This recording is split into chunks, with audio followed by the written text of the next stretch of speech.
Be ready. 5 seconds.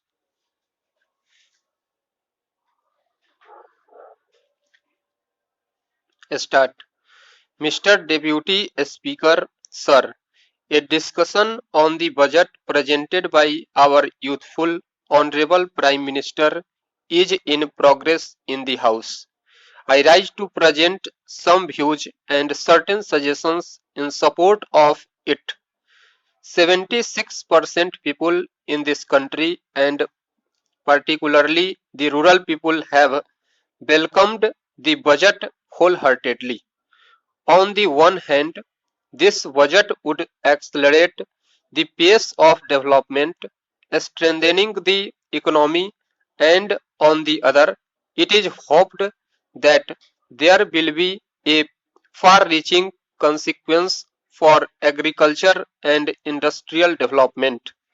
As my friends have pointed out, that the aim of budget is not merely to present an estimate of income and expenditure. Instead, its aim is to point out as to what direction the economy would take in future. What percentage of people would be benefited? What are the priorities and so on. It is through the medium of budget that the government gets an opportunity to convey all such matters to the public. Among the priorities which have been fixed by the Honorable Prime Minister in the budget of 1987-88, rural development and poverty elimination programs have been given a special emphasis. The setting up of the National Labour Commission for improving the lifestyles and economic standards of the unorganized labor in our rural areas is due to this insight and imagination. It shows his concern for the poor and his socialistic way of thinking.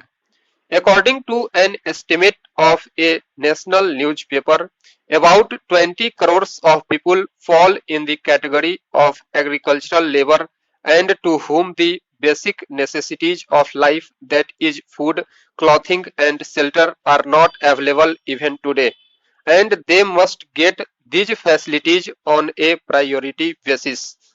I want to congratulate the Honorable Prime Minister for paying his attention to that section and for making special efforts to uplift them by setting up this commission.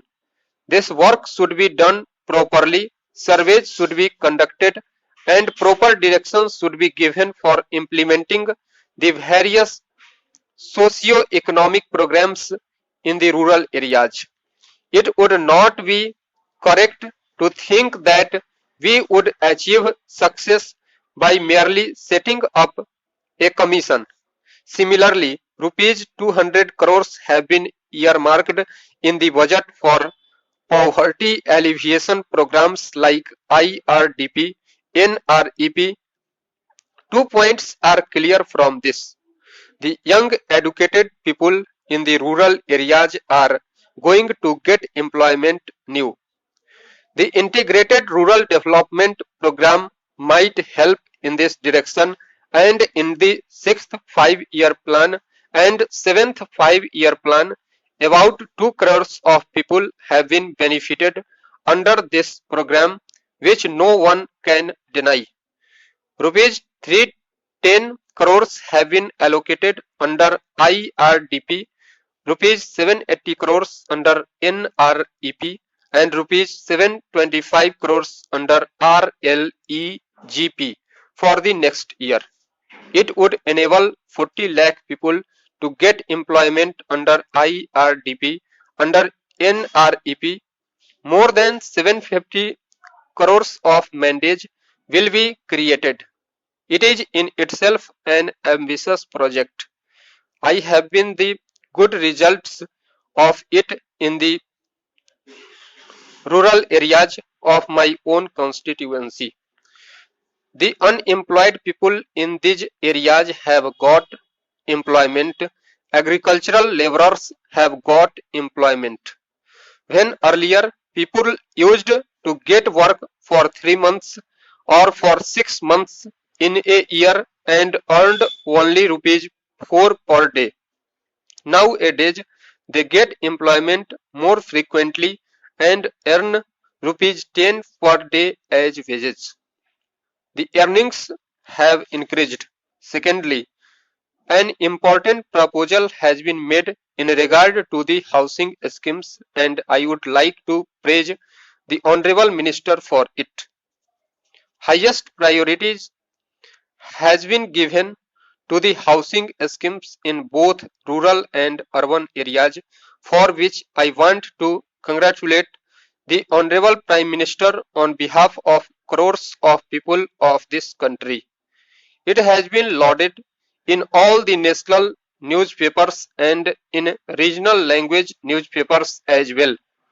According to this seventh 5-year plan document, by the end of 1990, about rupees 5 crores families will require houses, about which it has been estimated that an investment of nearly rupees 20,000 crores will be required.